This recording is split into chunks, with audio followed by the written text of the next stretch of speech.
Muchísimas gracias por continuar con nosotros aquí en Sin Censura Televisión. Y ahora viene el momento de presentar esta mesa de investigación Contralínea Sin Censura. Ya está con nosotros Zósimo Camacho, coordinador de la edición de Contralínea. Muy buenas noches, muy buenas. Bienvenido, mi querido Zósimo. ¿Cómo estás, Luis Guillermo? Qué gusto saludarte. Es un placer estar aquí contigo, con el auditorio, con todo el equipo de Sin Censura. Habíamos tenido oportunidad de platicar, pero de manera virtual, así que hoy ya nos toca echarnos la plática en persona. Bienvenido. Es un placer, es un placer. Oye, pues ustedes traen una serie de temas muy, muy fuertes. Uno de ellos, para entrar en materia, mi querido Zósimo, el bloqueo que tiene la Unidad de Inteligencia Financiera, la unidad que depende de la Secretaría de Hacienda, que encabeza Pablo Gómez, pues más de 6,000 personas que están bloqueadas por esta unidad, por su probable responsabilidad, o al menos los indicios de vinculación con asuntos de lavado de dinero.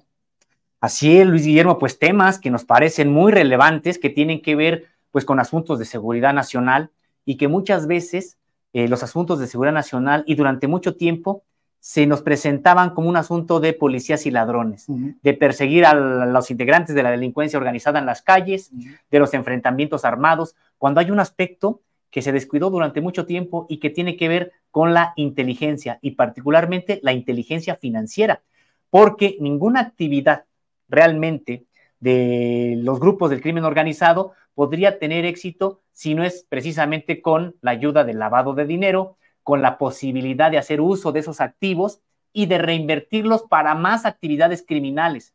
Entonces, la punta de lanza, siempre se dijo durante mucho tiempo, la punta de lanza para combatir a los grupos del crimen organizado, pues tendría que ser la inteligencia financiera. Y sí hemos visto, hemos notado un cambio muy importante, de tal suerte que hay, como bien comentas, más de 6,000 personas bloqueadas en este momento por investigaciones que están dando cuenta de lavado de dinero. Nada más comentar que esta investigación en Contralínea, por supuesto, la estoy haciendo a la limón con un compañero periodista, un colega al que le mando muchos saludos, José Reyes, que nada más tú también conoces. Es una investigación que llevamos juntos. ¿Esta investigación parte de una serie de indicios, Zósimo, o es tratando de identificar cómo ha ido desarrollando este trabajo Pablo Gómez en la Unidad de Inteligencia Financiera?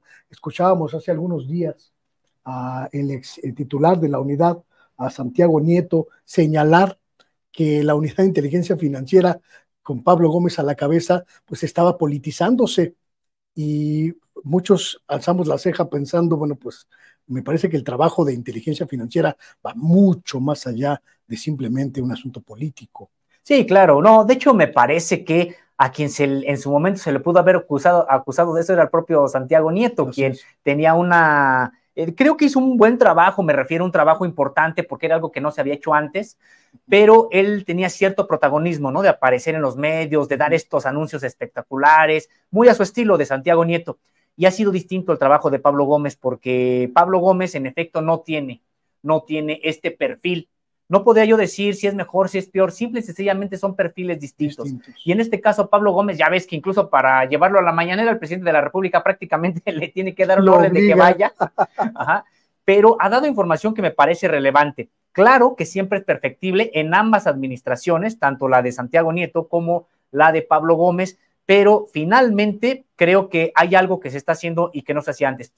Sobre los orígenes de esta investigación, en Contralínea de manera permanente, estamos revisando aquellos temas que son de la agenda que se le llama de seguridad nacional.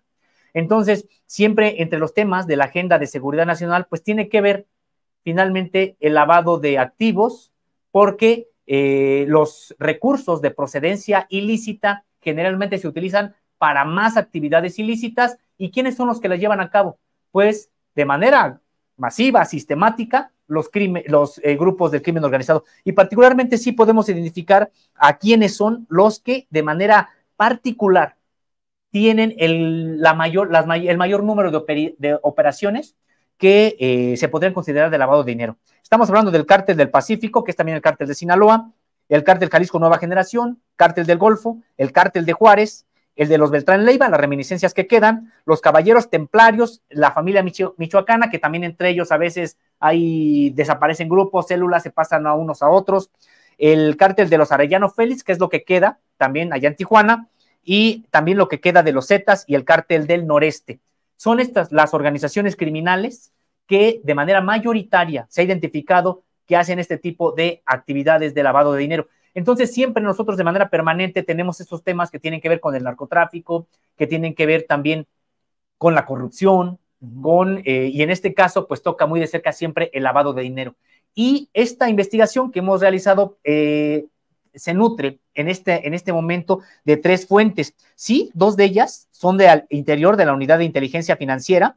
Pues una de ellas es precisamente la lista de personas bloqueadas y también de parte de la Unidad de Inteligencia Financiera el informe de actividades de la Unidad de Inteligencia Financiera. ¿Son sí, públicas estos listados? Es que, ¿qué crees, Luis Guillermo? Sí son públicas. Sin embargo, la mayoría de los medios de comunicación, pues les pasa de noche. Mira, son públicas en el sentido de que no hay restricción para consultarlas.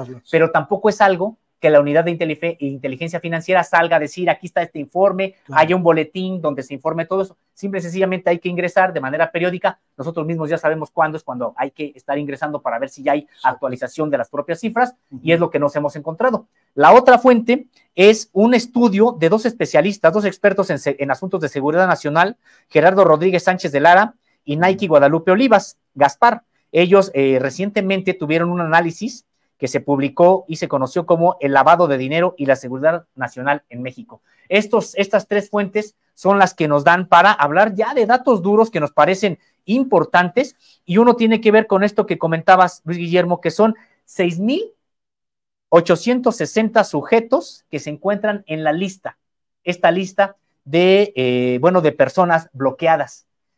No son obviamente todas las que ha habido en los últimos años, de hecho de 2014 a 2023 han sido 9,201 sujetos. Sin embargo, las propias investigaciones, los procesos judiciales han llevado a que se les haya quitado el bloqueo a 2,341. Por eso nos resta una lista de 6,860.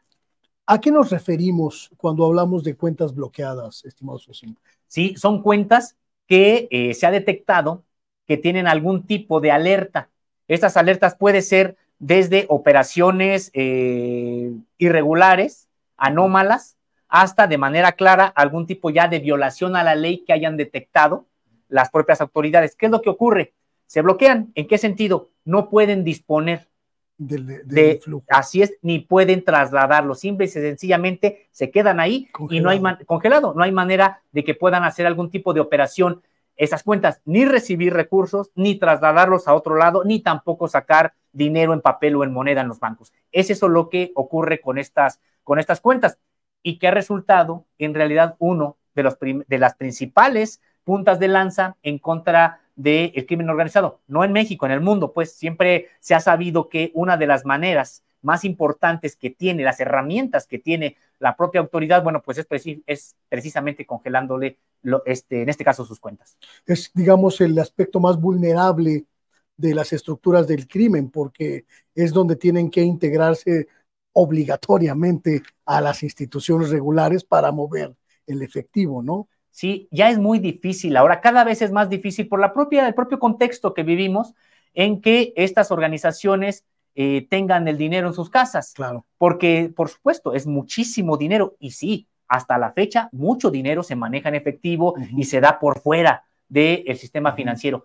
Pero los flujos de dinero son tales que realmente sí, en algún momento tienen que hacer uso del sistema financiero. Bancario. Eso es lo que ocurre. ¿Y cómo lo hacen? Bueno, pues también instalan negocios. Ha sido, bueno, pues ya legendaria esa cantina, recordarás, la número 1, durante un tiempo que se descubrió que era un lavadero en su momento, de Joaquín Guzmán Loera, por ejemplo. Y ha habido otros negocios aparentemente bollantes, aparentemente exitosos económicamente, pero que en realidad solamente están ocultando pues negocios o recursos de procedencia ilícita. Entonces, en efecto, pues llega el momento en que no pueden ellos ocultar prácticamente el dinero, y mediante mecanismos de terciarización los meten al lavado de dinero. Es decir, Claro. no es tan fácil. No es tan fácil tampoco detectarlos porque no es precisamente Joaquín Guzmán Loera con su nombre quien va y abre una cuenta, o cualquier otro personaje de la delincuencia organizada, ¿no? Nemesio Ceguera, que está libre, digamos, Nemesio Ceguera, el Mencho conocido, líder del cártel de Jalisco Nueva Generación, pues no es él precisamente el que vaya a abrir una cuenta a su nombre. Ojo, sí lo han hecho, por ejemplo, su hija con restaurantes, lo han hecho algunos otros personajes, su hermano en su momento, pero incluso luego ya ni ellos, porque es muy fácil identificarlos. Yo te podría decir, Luis Guillermo, que antes del actual sexenio, de manera con total desparpajo, sí, esposas, exesposas de integrantes de la delincuencia organizada, hijos, hijas, más fácilmente abrían cuentas porque sabían que prácticamente la unidad de inteligencia financiera pues no hacía ningún trabajo. No tenía ninguna relevancia, ¿no? Entonces ahora lo que hemos estado viendo es que, bueno, se cuidan ya un poco más y ya se fijan que no necesariamente sea el hermano, la hija, el hijo, quienes abren este tipo de cuentas. No, ya hay un esquema, de hecho se ha profesionalizado también en ese sentido, han contratado a personajes profesionales en este tipo de actividades financieras para que les lleven este tipo de redes. ¿Cómo es el trabajo de verificación y de fiscalización que hace la unidad de inteligencia financiera? ¿Cuál es el procedimiento? ¿Lo tienen ustedes identificado? Sí, bueno, de entrada de hecho hay alertas, que incluso estas alertas en una primera instancia se envían desde las propias instituciones bancarias, porque tienen esa obligación. Las instituciones bancarias de manera automática y obligatoria mandan una alerta por operación inusual a, pues sí, en efecto, a las actividades, a la unidad de inteligencia financiera. Y la unidad de inteligencia financiera tiene también la obligación de verificar si es que se trató, pues sí, probablemente de alguna operación inusual, pero que es justificada, o si no lo es, empiezan a poner la vista sobre esa cuenta. Si es que ya esa operación inusual empieza a ser continuada. Regular. Exactamente, empieza a ser regular y entonces empiezan a ver si es que en efecto, vamos a suponer, pues la persona encontró un nuevo trabajo, hizo algún tipo de negocio lícito que derivó en un depósito a su cuenta, bueno, se verifica y ya. Pero aquí cuando ven que no es claro el origen del dinero, empieza a cruzarse la información con otros organismos.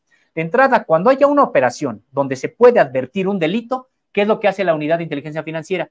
Da aviso a la propia Fiscalía General de la República, en ese sentido. Pero además, también ingresa otra información que no necesariamente se judicializa en una primera instancia, sino que hay convenios de colaboración con otros organismos de inteligencia de este país y entonces ya entran ellos también a corroborar, a cruzar los datos. Y es donde entonces se puede saber que, por ejemplo, una cuenta que abre una determinada persona y que la UIF no identifica realmente quién es esa persona, me refiero a la relación que podría tener en una organización criminal, si lo hace el Centro Nacional de Inteligencia. ¿Trabajan con ellos en esa coordinación? Hay coordinación porque de hecho en México a veces se piensa que solamente hacen labores de inteligencia la Secretaría de la Defensa Nacional, la Marina y lo que sustituyó al CISEN, ¿no? Así es, y exactamente el Centro Nacional de Inteligencia, que es la inteligencia civil. No, en realidad son 7 organismos los que tienen facultades legales para hacer labores de inteligencia. Están estos 3 que ya dijimos, Sedena, CEMAR, antes CISEN, ahora Centro Nacional de Inteligencia, el CNI, y también está, obviamente, la Unidad de Inteligencia Financiera, está también la Fiscalía General de la República, está lo que hoy es la Guardia Nacional y también está la Secretaría de Relaciones Exteriores. Son estos 7 instituciones del Estado mexicano con facultades para realizar labores de inteligencia. ¿Cómo es la naturaleza de estas cuentas que están en estos momentos bloqueadas? ¿Qué es lo que ustedes han detectado?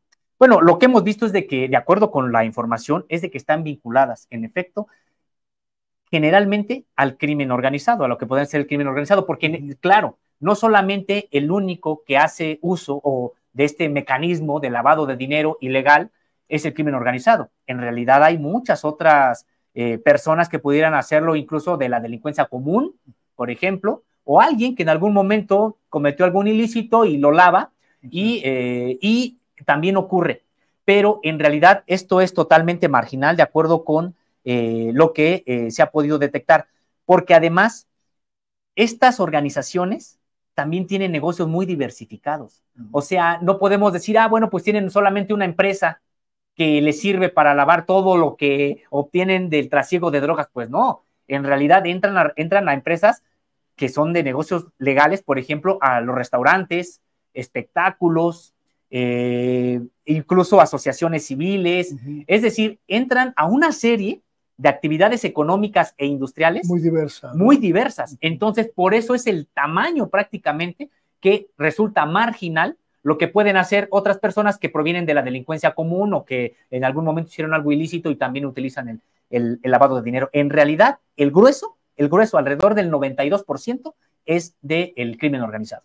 ¿Hay alguna idea de cuántas de este porcentaje, qué porcentaje de estas cuentas, Sósimo, redundan en procedimientos penales que se puedan tramitar a través de las instancias, la fiscalía, etcétera? Mira, no lo hay en este momento, no es porque en efecto esta información ya en algún momento se tendría que cruzar con lo que en su momento diga la propia Fiscalía General de la República.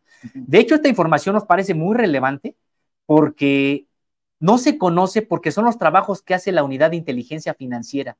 Entonces, esta Unidad de Inteligencia Financiera da aviso a la Fiscalía General de la República, pero como todo organismo de inteligencia, no necesariamente busca que se judicialice todo lo que hace. Claro. Hay veces que por razones de inteligencia no se judicializa, es decir, no se le da vista al Ministerio Público para que ya de manera formal hagan una investigación que redunde en la detención de alguien. Hay veces, nos hemos encontrado de hecho mucha información de carácter, por ejemplo, otro ejemplo sería el de la sección segunda de inteligencia militar, que ellos también, pues, hemos visto cómo tienen prácticamente mapeados a integrantes de las bandas delincuenciales o del crimen organizado y solamente dan visos hasta que han cumplido con objetivos en materia de inteligencia. Es decir, si en este momento damos viso a la autoridad y van y detienen, ya no vamos a detener a toda esta red. Claro. Necesitamos que haya más información para que podamos, uno, realmente sustentar la investigación y dos, que no solamente se quede en un pequeño reducto la acción de la justicia, sino que abarque a una red más amplia. En este sentido, así también es la información de la Unidad de Inteligencia Financiera, porque ya hasta ahí termina su papel. Digamos, cuando da aviso a la Fiscalía General de la República, por supuesto que siguen colaborando, que puede haber más investigaciones, etcétera, pero digamos, eso ya entra en otra cancha, la judicialización de estos. También en otra dinámica de investigación, ¿no? Sí, ya ahí entra la propia Fiscalía General de la República, que tiene personas especialistas en esta materia y ya son ellos los que además se coordinan con los mecanismos del propio Poder Judicial para ya judicializar precisamente estos asuntos. Pero realmente es muy buena pregunta y me parece que sí, nos falta ese dato que se tiene que, pues prácticamente pedir a la Fiscalía General de la República, porque tampoco es algo que den, no sé, periódicamente, mediante un informe, mediante un boletín, pero sí es muy importante ver cuánto se ha judicializado. Esto nos permitiría también entender un poco cómo ha ido transformándose.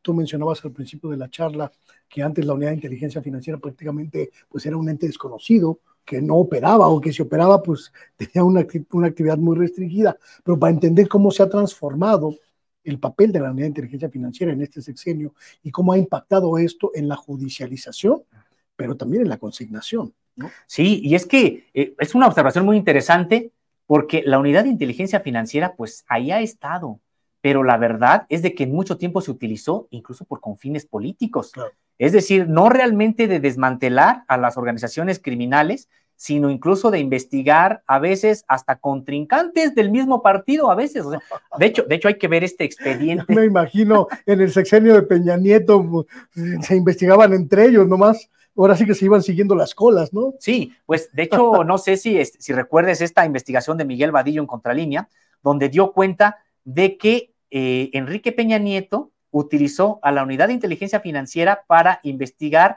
a el señor X, Claudio X, tanto a todo el clan, claro, tanto a González Laporte como a Claudio X González Guajardo.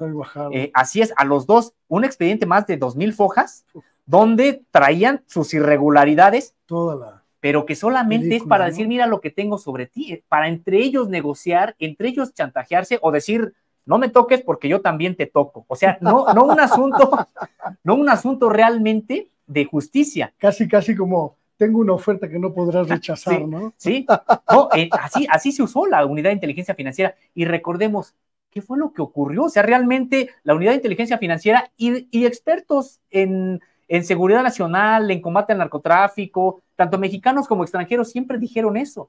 No es posible que México tenga una unidad de inteligencia financiera y prácticamente no se utilice en contra del crimen organizado, porque pues ahora lo sabemos, había una gran simulación de combate al narcotráfico y por eso me parece, Luis Guillermo, que ha habido golpes muy importantes al narcotráfico en esta administración que no tienen que ver con ir a asesinar a un capo, que no tienen que ver con ir a detener supuestamente a una banda de todos, donde todos eran jefes, por ejemplo.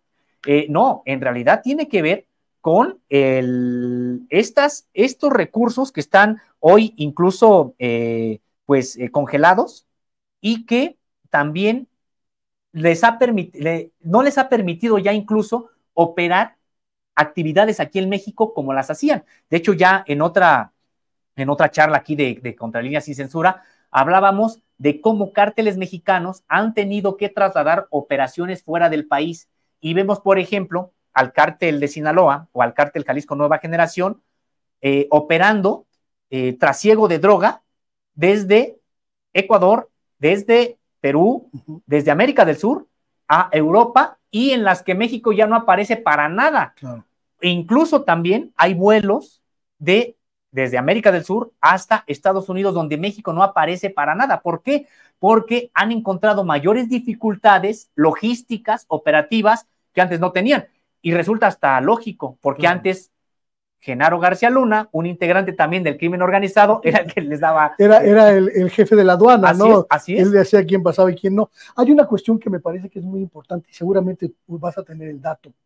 Durante mucho tiempo se habló de que esta lucha contra el narcotráfico tenía una carencia fundamental en la no vigilancia de los recursos financieros que movían los grupos del crimen organizado. Ahí se concentra el corazón de la operación delincuencial, porque les permite mover flujos de efectivo en cantidades inconmensurables, Sósimo, pero también les permite comprar autoridades, comprar gobernantes, comprar estructuras policíacas y de toda índole.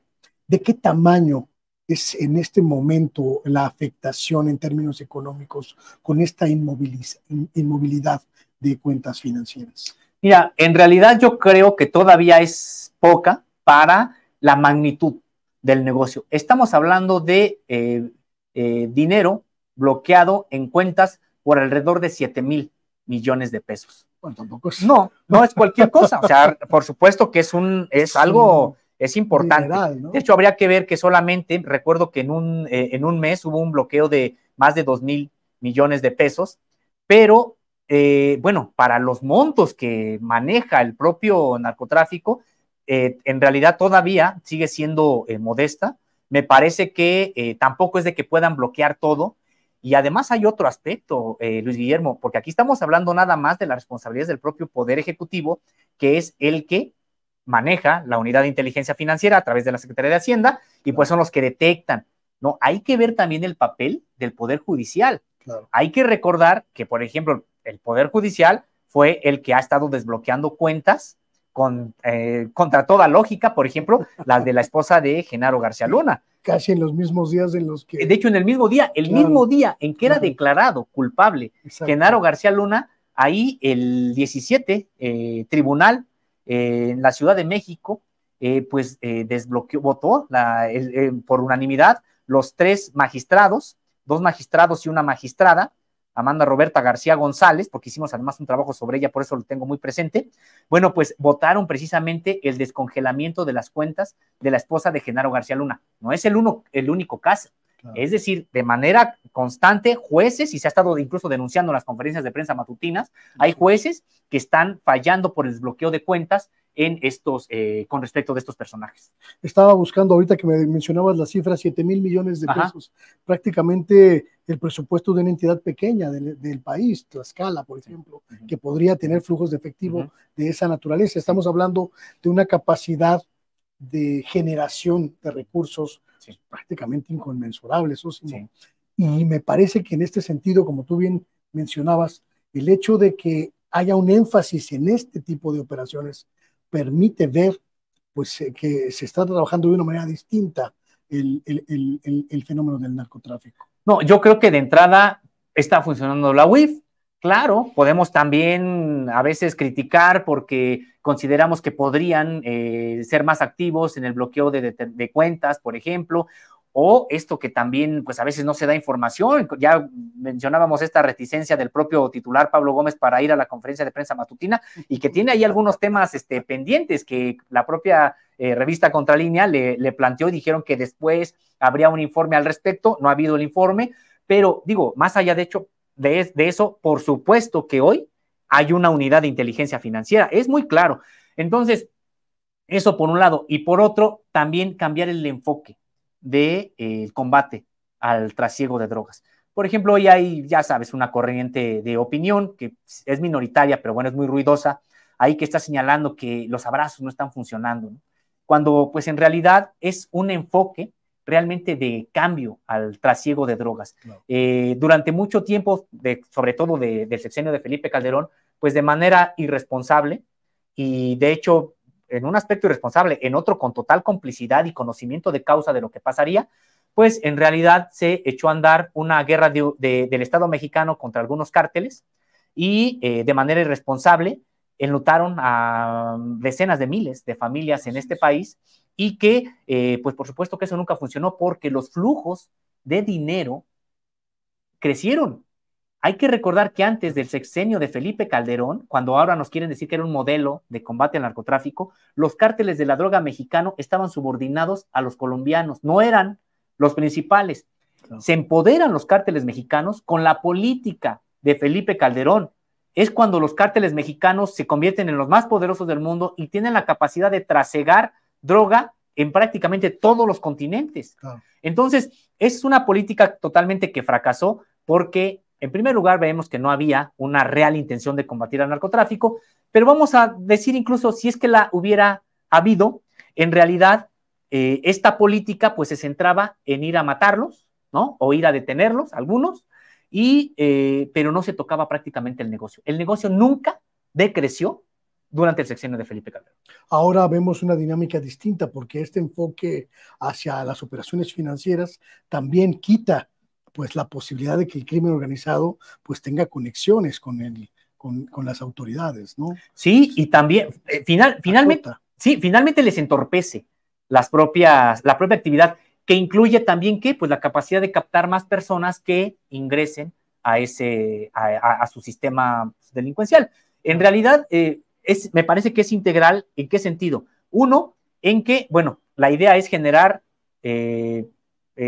empleos remunerados, dados de alta en el IMSS, en todo el país, digamos, esa es la idea. La otra idea es generar programas sociales para las poblaciones vulnerables, tengan la posibilidad de generarse una condición digna de vida, ¿no? Eso. Y por otro lado, pues el combate a el trasiego de droga mediante el combate a la corrupción. Y el otro es, precisamente, la otra arista es pues interceptar los flujos de dinero que alimentan estas actividades criminales. Y también, porque esa es la otra, no es cierto que no haya una política de detención a las personas que en flagrancia las encuentran pues portando armas, trasegando drogas, etcétera, porque también eso creo que debe de tener claro. Nadie ha dicho que si hay un tipo de personas cometiendo delitos no se les va a detener.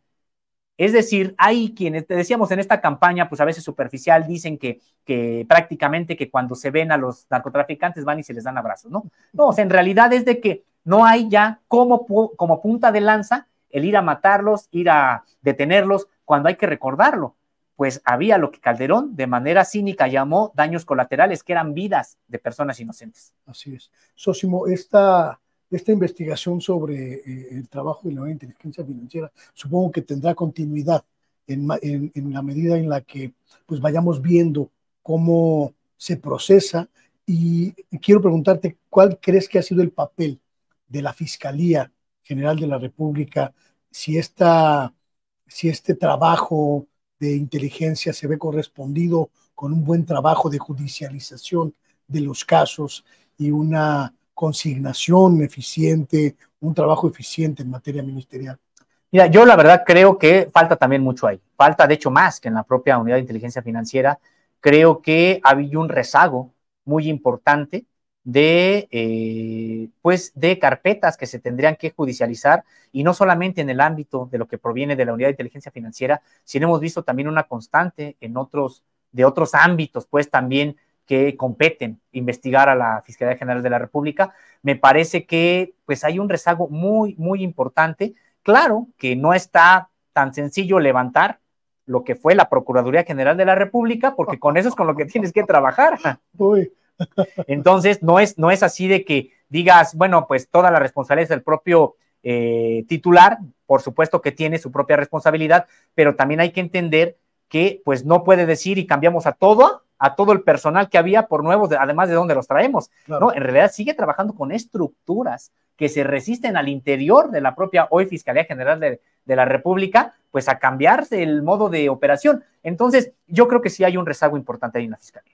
¿Crees que este rezago también tenga que ver con el cúmulo de expedientes que hay? 6,000 cuentas congeladas o por ahí, pues es un universo de investigación, Sósimo, que requeriría de un verdadero ejército de especialistas que supongo que no hay a ese nivel y de esa magnitud en un país donde prácticamente todos los días estamos recibiendo noticias de esa índole, ¿no? Sí, y además de que pues no sería tampoco el único sector que tendría que atender la propia Fiscalía General de la República. O sea, claro. En efecto, hay un rezago de hecho en todo, en muchos, de hecho, en temas incluso torales, digamos, tan solo del 43 o otros asuntos donde también hemos visto a la Fiscalía pues muy, muy lenta. De hecho, se le ha acusado de eso también a la actual Fiscalía General de la República, de una gran lentitud en muchos asuntos que demandarían por la importancia mayor celeridad.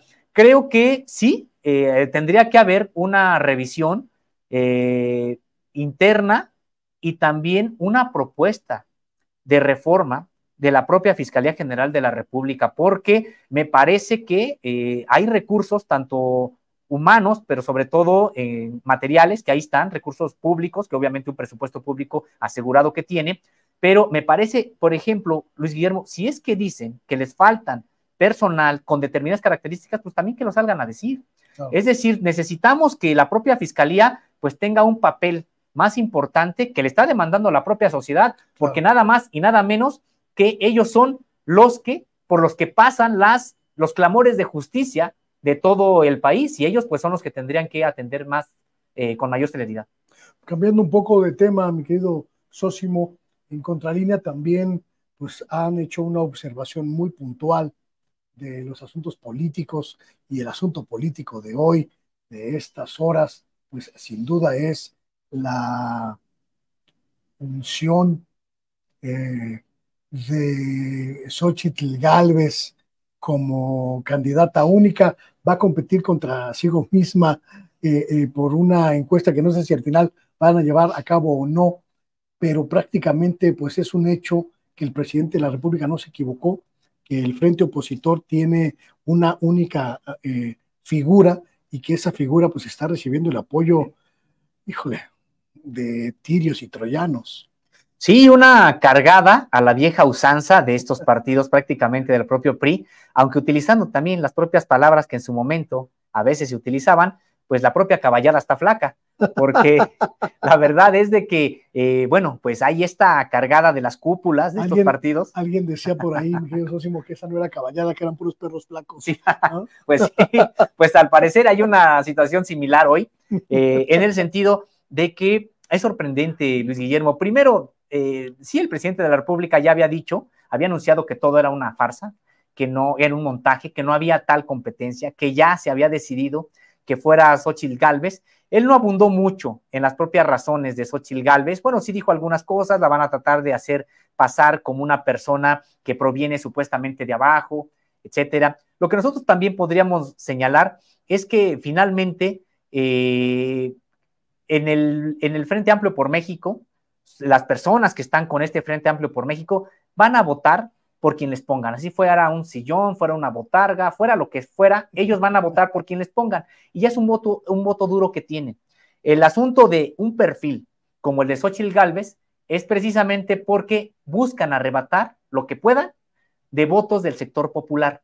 En ese sentido, bueno, pues no aplicaría una candidatura como la de Santiago Krill, que inmediatamente pues no genera ningún tipo de entusiasmo en el propio sector popular, o de Beatriz Paredes, por mencionar a alguien más.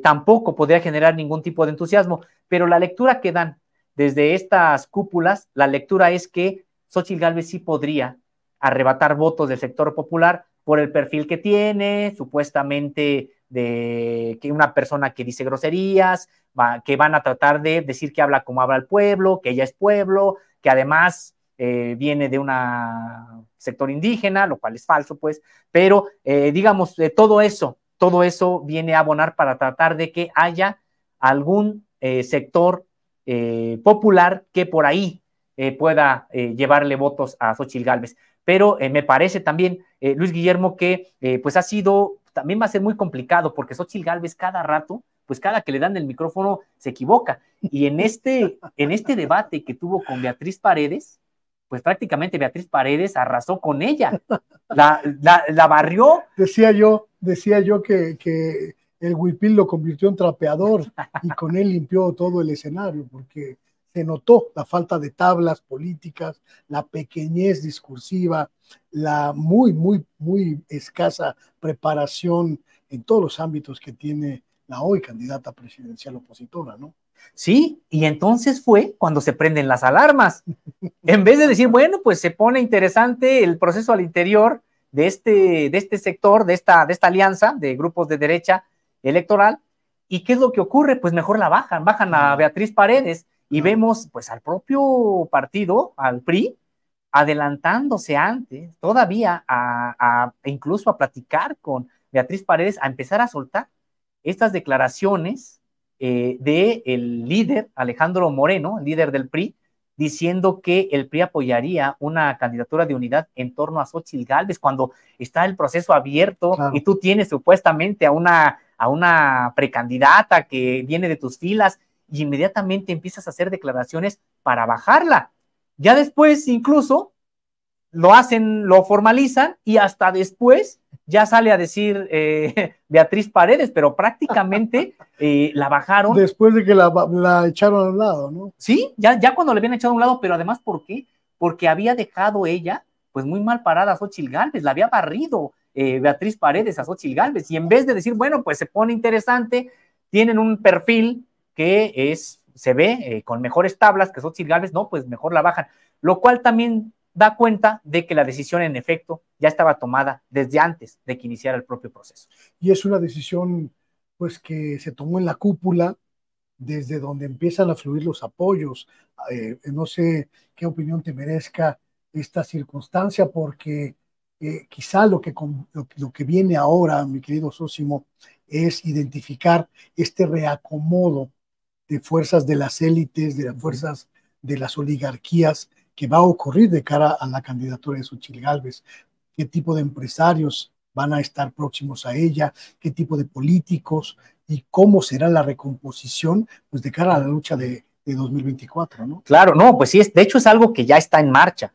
Ya hemos visto pues prácticamente a todos los grandes, entre comillas, medios de comunicación, a los medios corporativos, pues tratar de manera muy amable a Xóchitl Gálvez. Leía yo esta mañana de jueves en la columna de uno de los peores periodistas en la historia de este país, Joaquín López Dóriga, una frase que escribió en su columna: Xóchitl Gálvez es la mejor candidata que ha tenido la oposición desde Vicente Fox. Yo decía, ¿no? Pues el reacomodo, sí, para unos la pena y para otros la pepena, ¿no?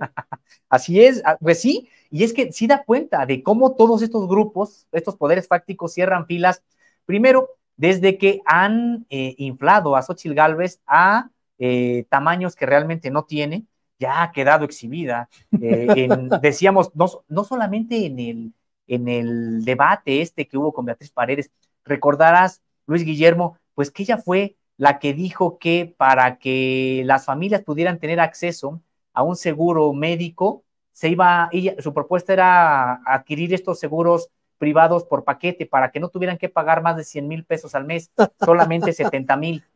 Entonces, imaginemos una persona que tiene una propuesta de ese tipo.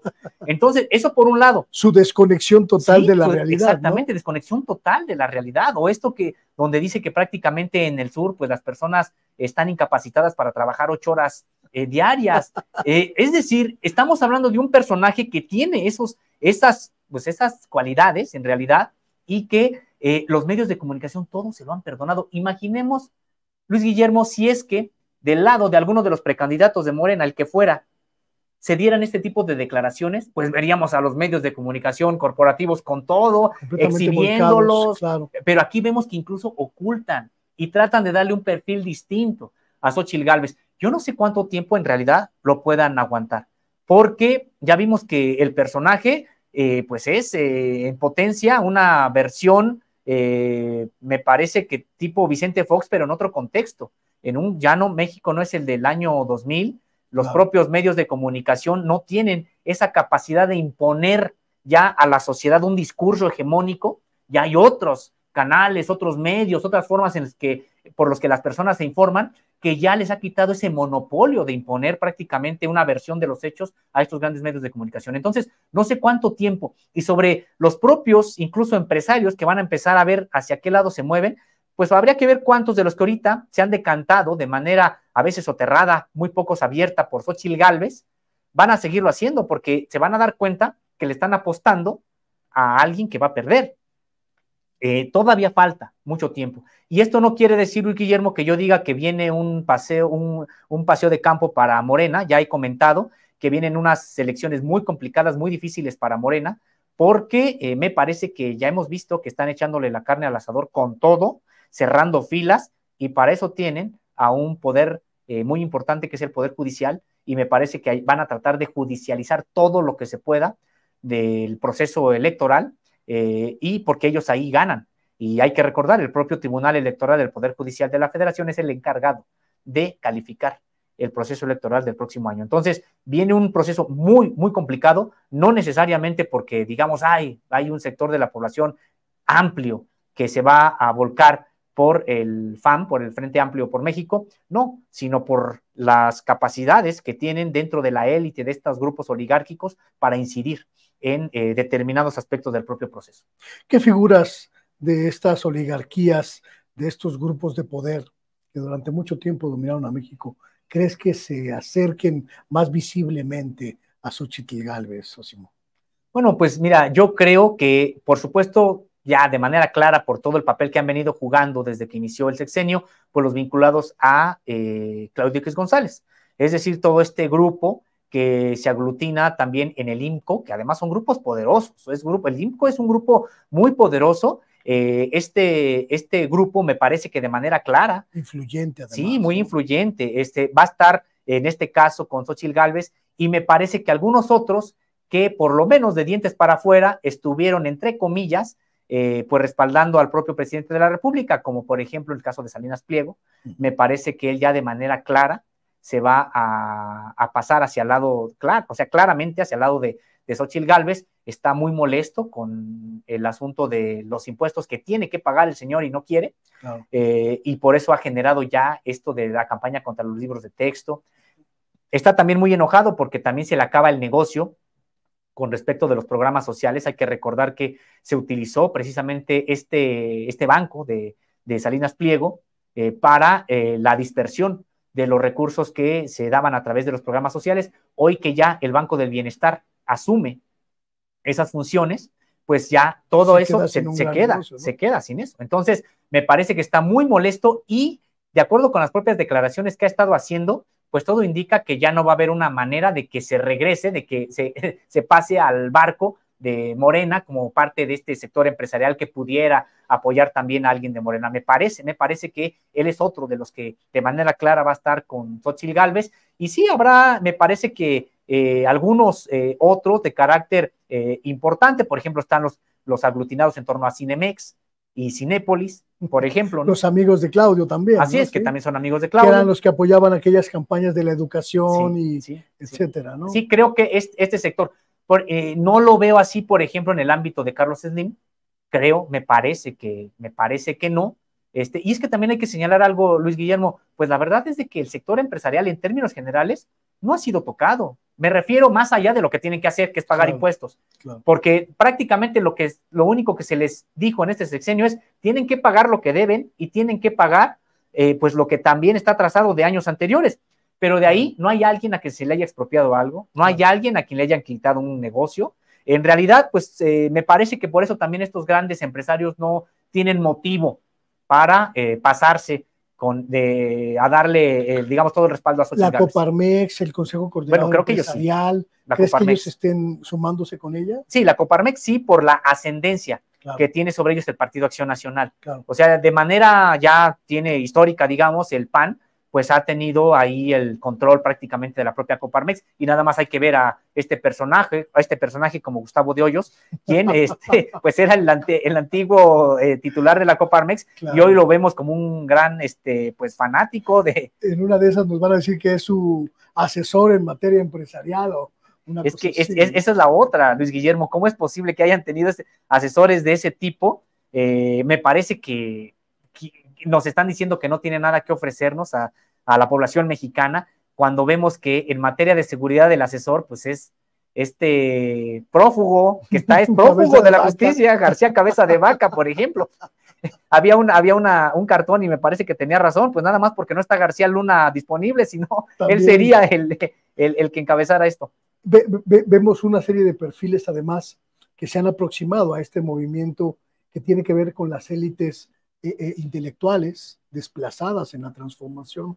Este grupo de exgobernadores como Silvano Aureoles, que están pues metidos en esta nueva dinámica de asesorar y construir el proyecto, pero no vemos a la gente, no vemos bases en esta candidatura. ¿Crees que puedan conectar con ellas? No, es que me parece que no, precisamente por eso están ellos ahí. O sea, ¿cómo es posible que tú digas que quien te va a ayudar a la materia de seguridad es alguien como García Cabeza de Vaca, que dejó Tamaulipas incendiado prácticamente? No. ¿Cómo es posible que tú pienses que quien te va a coordinar el proyecto de país es el ángel de la dependencia? Es decir, es este personaje que además fue de los artífices del propio Fobaproa. Claro. Lo único que nos están diciendo es, no tenemos nada más que ofrecerles que lo que ya conocen, claro, lo de siempre, lo de antes.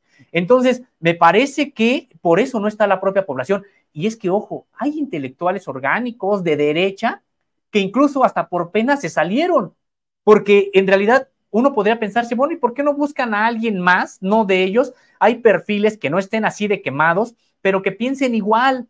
Los pueden encontrar, y no solamente en el ITAM, en el TEC, también en la UNAM, después de estos procesos de derechización que ha habido también en sectores de universidades públicas, podrían encontrar a perfiles ahí, y resulta que ni siquiera les dan espacio a ellos, sino se van por los ya conocidos. Entonces, hay que recordar la propia Xochitl Gálvez diciendo que se tendría que recuperar en materia de seguridad lo hecho durante el sexenio de Felipe Calderón. Y uno dice, oye, el secretario de Seguridad Pública de ese entonces era Genaro García Luna, a quien se le ha comprobado su participación en el narcotráfico. Entonces, ¿cómo es posible que además pues vengas tú a decir que vas a recuperar ese proyecto para tu candidatura? Claro. Por eso decíamos, pues sí, no conectan con la gente. Y ellos le están apostando, Luis Guillermo, me parece, pues a que se van a volcar los medios de comunicación, decíamos, a construirle una figura que no tiene en realidad Xochitl Gálvez, pero también decía yo esto, ¿cuánto tiempo les va a durar? No creo que les dure mucho. ¿Qué va a pasar desde tu perspectiva, querido Sósimo, con lo que queda del PRI? Ayer vimos, en estos días, vimos una serie de turbulencias internas, vimos ciertas reticencias de algunos grupos para asumir las determinaciones de Alejandro Moreno, y quizá a muchos priistas no les sea grata la perspectiva de que por primera vez en su historia no tendrán un candidato presidencial propio, y que quizá votar por una panista no sea su percepción. Algunos incluso podrían sentirse más cercanos a Morena y al proyecto morenista de transformación que a el proyecto de la oposición. ¿Qué crees que ocurra con el PRI? Pues es impresionante lo que está ocurriendo en el PRI porque ha sido un organismo que ha mostrado mucha capacidad de resiliencia, de transformación, de acomodarse, pero me parece que pues sí, están llegando ya a una situación que no tiene retorno y que sí podría implicar la propia desaparición del partido. Me parece que en efecto Alejandro Moreno pues ha hecho, pareciera que hasta de manera tosuda, deliberada pues precisamente esto de desaparecer al propio partido, porque creo que en algún momento tuvieron la oportunidad incluso de pues hacer algún tipo de trabajo independiente, a veces incluso para algunos asuntos aliarse con Morena, porque sí, decías algo importante, Luis Guillermo, me parece que el PRI de antes de 1988, o incluso antes de 1982, pues prácticamente desde el punto de vista ideológico, pues estaba más cercano a Morena que al PAN. Claro. Entonces, pues están aliando, desde entonces se aliaron, desde el 88 se aliaron estos dos partidos. El PRI prácticamente abandonó los principios de lo que en su momento decía él enarbolar, que era el nacionalismo revolucionario, y prácticamente se entregó totalmente al partido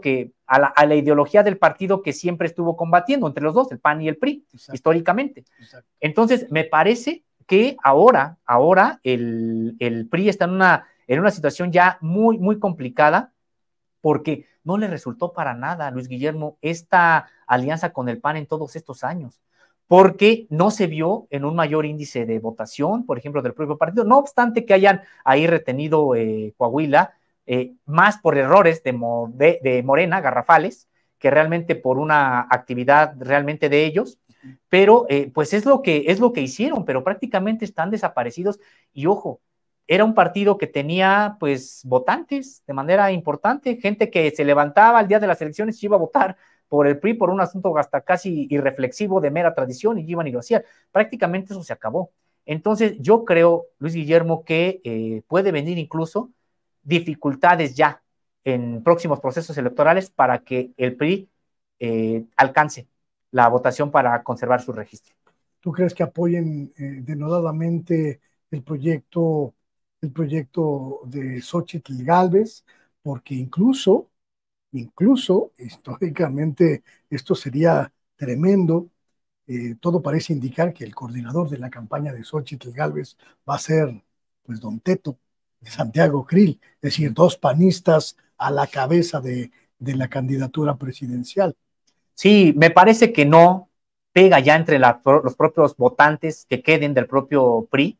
Esto es un asunto de las élites. Y por supuesto, pues está ya el grupo de la Bastida Ochoa diciendo que van con Xóchitl, y con ello los grupos que quedan también de la élite en el PRI, porque hay que recordar que incluso la propia élite del PRI ya se rompió y varios ya se fueron. Pero los grupos de élite que queden al interior del PRI, que finalmente ya son herederos de esta alianza del 88 entre los dos partidos, ellos no tendrán empacho en decir que apoyan a Xóchitl Gálvez, pero son asuntos de la élite. Realmente los votantes, hay que recordar cuánto tiempo se habló casi míticamente del voto verde del PRI, ¿no? Entonces, en ese sentido, pues prácticamente ya lo desfundaron, desapareció. Entonces, en ese sentido, por eso es por lo que el propio PRI tiene una crisis de identidad, además, el propio PRI, así fuerte, intensa. Tiene una crisis también de credibilidad, tiene una crisis también incluso de cuadros políticos. Entonces, no obstante toda la resiliencia que ha tenido, muchos pensaban que en el año 2000 era ya su acabose, pero pues en realidad lo vimos acomodándose, regresando, etcétera, pero me parece que ahora sí ya es una situación distinta, porque en el 2000, 2003, ahí lo rescató prácticamente también Vicente Fox, porque sabía que le servía a los intereses de esta alianza, pero me parece que ahora ya no va a tener esa posibilidad, que ha sido simple y sencillamente ya usado hasta lo último por el Partido Acción Nacional, y el PAN tampoco es que digamos tiene todas consigo. Hay que recordar que ya tuvo problemas para conservar el registro en algunos estados de la República ya hace algunos años, el PAN. Entonces, me parece que pues veremos si el propio PAN pues realmente se consolida como la oposición de derecha en este país única, prácticamente ante la que ha pisado prácticamente en esta alianza que solamente convino al PAN, pisó prácticamente al PRI. ¿Y qué decir del PRD? No, pues el PRD pues ya es... ¿Qué es eso? ¿Qué es eso? ¿Qué es eso? ¿De qué me estás hablando? ¿No? Sí, prácticamente no tiene ya nada, No es un membrete. Es una entelequia prácticamente Sí, sin forma. Pues mi querido Sósimo, muchísimas gracias por esta conversación. Estaremos atentos a la cobertura de Contralínea en este sentido. Supongo que a partir de la próxima semana, cuando se defina en Morena la candidatura o la figura que encabezará el trabajo de transformación, pues vamos a entrar en una dinámica muy distinta, ¿no? Sí. Habrá que ir preparando los tenis porque esto va a sí, requerir trabajo de largo aliento, ¿no? Sí, viene intenso. Ya en otro momento hablaremos también de lo que sucede en Morena, pero también ahí viene intenso. Y sí, tienen que allá, ya del lado de Morena, pues me parece que generar una operación cicatriz, como también se le llama, porque pues sí, se está poniendo intenso también ahí. Pues ahí estaremos, mi querido Sósimo. Gracias por esto. Qué gusto, Luis Guillermo. Siempre es un gusto estar contigo, con la audiencia, con todo el equipo. ¿Dónde sigue la gente a Contralínea? Sí, pues gracias. Estamos en www.contralinea.com.mx. También nos encuentran en redes sociales como Contralínea, en YouTube, Facebook, Twitter, Instagram y TikTok. Y estamos como Contralínea Audio en Apple Podcast, Spotify y iVoox. Y les invitamos también a que pues nos vean, nos escuchen ahí en nuestros espacios. Tenemos un noticiero de lunes a viernes que empieza a las 10 de la mañana y concluye a las 12, al mediodía. Y también tenemos una mesa de análisis lunes, miércoles y viernes a la 1 de la tarde, y por supuesto aquí, de lunes a viernes en punto de las 8 de la noche, en esta alianza, un esfuerzo informativo, Contralínea sin censura, en punto de las 8. Muchísimas gracias, pues ahí está la invitación para que usted consulte el extraordinario trabajo de nuestros amigos, compañeros de Contralínea. Seguimos aquí en Sin Censura Televisión. No se vaya, vamos a tener una conversación verdaderamente rica con una investigadora, académica y tuitera de primerísimo nivel, Leticia Calderón Chelius, Leti Chelius, con quien vamos a platicar pues sobre el fenómeno migratorio, también sobre la grilla política y la perspectiva del monstruo mediático. Es bueno que las voces de la Cuarta Transformación vayan a legitimar a las grandes televisoras, una discusión fuerte, apasionada, sobre todo por quienes defendemos la creación de espacios alternativos. Con Leticia Calderón Chelius, no se vaya, ahorita regresamos.